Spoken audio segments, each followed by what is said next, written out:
Report Templates 2.0, introduced in Chromeleon CDS version 7.3.2, offered new features in a 64-bit Excel-style reporting module, optimized for rendering larger reports.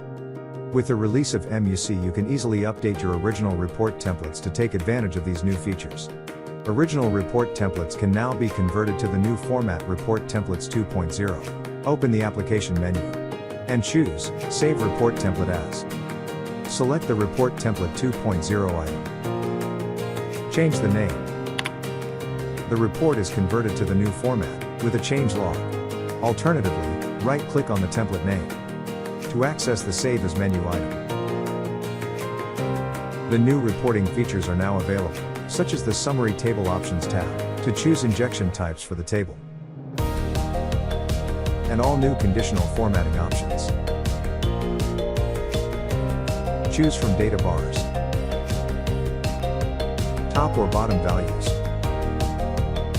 or create a rule, specifically for that column.